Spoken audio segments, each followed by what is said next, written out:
Welcome to Staffworks Explained. In this video, we'll be talking about Tanzania's SGR financing, where we say it's a reset built on external capital.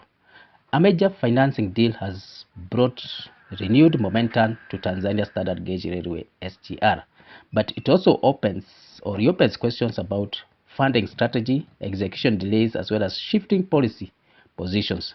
In April 2026, a bank known as Standard Chartered confirmed it has arranged a syndicated financing package exceeding $2.33 billion to support the next phase of the Tanzania Railway. The funding will enable construction of Lot 3 and Lot 4, approximately 430 kilometers linking Makutupora to Isaka, which is being built by Yapı Merkezi. At the same time, Lot 5, stretching from Isaka to Mwanza, about 249 kilometers, which is being delivered by China Civil Engineering Construction Corporation. Taken together, Lot 1 through 5 form a continuous corridor from Salaam to Mwanza, one of the most ambitious infrastructure undertakings in Tanzania's history. Let's start by looking at the structure of the financing, how layered the externally funding anchored it is. The newly secured financing is complex and highly structured. We have $1.32 billion in Export Credit Agency (ECA) financing, which was signed between 2025 and 2026. Then we have the $462 million in long-term loans from commercial banks as well as development finance institutions signed in 2023. The Export Credit Agency component is backed by multiple agencies. We have the EKN and its SEK of Sweden. We have KUKE of Poland. We have SASE of Italy, with additional support. For Lot 5, a separate $559 million facility covered by Sinosure was drawn in 2025. Across all these arrangements, Standard Chartered acted as a sole global coordinator, book runner, mandated lead arranger, facility agents, as well as lender to Tanzania Ministry of Finance. This level of coordination reflects a strong international backing, but it also underscores a key reality. The project is heavily dependent on external financing mechanism, contradicting other earlier information that the project was wholly being built using local funds. Let's look at the early momentum versus the later slowdown. The SGR did not always face these constraints. Lot 1 and Lot 2, linking Dar es Salaam to Morogoro and then onward to Makutupora, that moved comparatively quickly. They were supported by approximately $1.46 billion in Export Credit Agency-backed financings, which were arranged in 2020. And they also came from the Standard Chartered Bank. Those phases benefited from earlier financing closure. There was strong political prioritization, and also there were fewer layers of financing complexity. By contrast, progress on the Lot 3 and Lot 4 slowed significantly. The primary reason was not engineering difficult. It was the time required to assemble a multiple source financing package in a more constrained global credit environment. In practical terms, construction pace followed funding availability. One financing stalled, so did execution, and that's why we have seen that these phases have moved rather slow. Then we have a policy shifting stance from self-financing to self-borrowing. So when did this start? The new financing also highlights a shift in Tanzania public position on infrastructure funding. In earlier phases of the SGR, government officials emphasized the use of domestic revenue to fund construction, presenting it as a model of fiscal independence.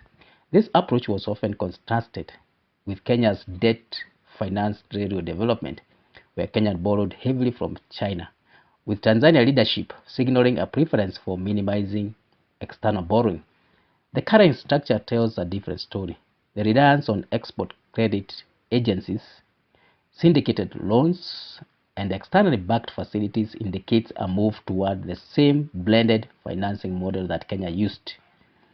While not unusual for projects of this scale, it marks a clear departure from earlier messaging, which almost equated to the Tanzania leadership was mocking Kenya. This is not necessarily a contradiction. It's an adjustment to financial reality. Large-scale rail infrastructure typically requires long-term external capital. Domestic revenue alone are rarely sufficient to sustain multiple phase projects without slowing projects, which is precisely what occurred between Lot 2 and Lot 3. Then we have fragmented execution, multiple lots, multiple timelines. Has this worked well for Tanzania? The SGR is being built in segments, each with its own contractor and financing structure. That fragmentation introduces coordination risks. We have different funding timelines across lots, separate contractors with distinct delivery schedules. Some are fast, some are slow. Integration challenges at connections points. While Lot 4 has secured its own financing through Sinosure of China, its progress is tied to the completion of upstream segment. Delays in one section can ripple across the entire corridor. This explains why, despite visible progress in earlier phases, the overall project timelines has appeared uneven. What is the strategic significance in terms of connecting corridors and also competing routes? Completed SGR is expected to link the port of Dar es Salaam to inland regions, as well as extend towards neighboring markets, Uganda, Rwanda, Burundi, and DRC. It is intended to impact in the following way: by lowering the freight cost, faster cargo movement compared to road networks, and also increased trade with neighboring countries, especially those that are landlocked. It also strengthens Tanzania Central Corridor, positioning it as an alternative route to the Northern Corridor, which is through Mombasa. That introduces a regional dynamic. Infrastructure is not only about domestic development, but also about capturing transit trade from neighboring countries or economies such as Uganda, Eastern DRC, Rwanda, Burundi, and also beyond. What is the economic viability? Usage is what is going to determine the success. The long-term performance of the SGR depends on utilization.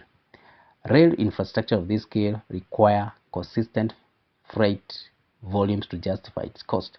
That includes bulk commodities such as minerals, agricultural goods, among others, containerized cargo from ports, cross-border trade flows.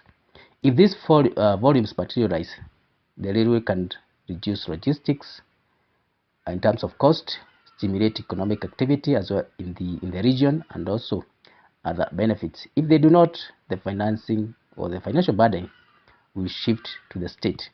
This is where execution risk interest or intersects with economic policy. Infrastructure alone does not guarantee demand. Pricing, efficiency, as well as regulatory alignment determine whether business shift from the road to rail, and that's yet to be seen. The 2.33 billion US dollar financing resolves an immediate bottleneck. It allows construction of the delayed segment to proceed and signal confidence from international lenders. However, it does not eliminate underlying risks. There is one, debt exposure. Even with export credit agency backing, the financing ultimately sits on sovereign obligation.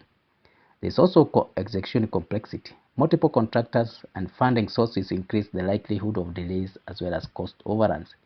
Demand uncertainty. Projected cargo volumes must be realized for the railway to be economically sustainable. And then there is policy consistency. Shifting from self-financing to external borrowing highlights the tension between political positioning and financial necessity. Now the final perspective. Tanzania SGR is advancing again after a period of slowed momentum. The newly secured financing is both a breakthrough as well as a reminder of structural realities of infrastructure development. The project remains one of the most significant in the region, with the potential to shape trade routes as well as internal connectivity or local connectivity. But its success will not be determined by construction alone. It will depend on whether financing discipline, operational efficiency, as well as sustained cargo demand align over the long term. The railway is being built, yes, The harder task is ensuring it is fully used as well as economically justified once it is completed. So thank you for reaching this far. If this is your first time here, please consider subscribing to this channel. You can also hit the notification bell so that when we upload a new video, you are notified. You can also watch other videos that we have done on Tanzania SGR, the completed sections, other sections that are being built, including the Isaka Mwanza, as well as what is being extended from Tanzania to countries such as Rwanda and Burundi, and eventually to Uganda as well as to DRC. So thank you, and let's meet in the next one.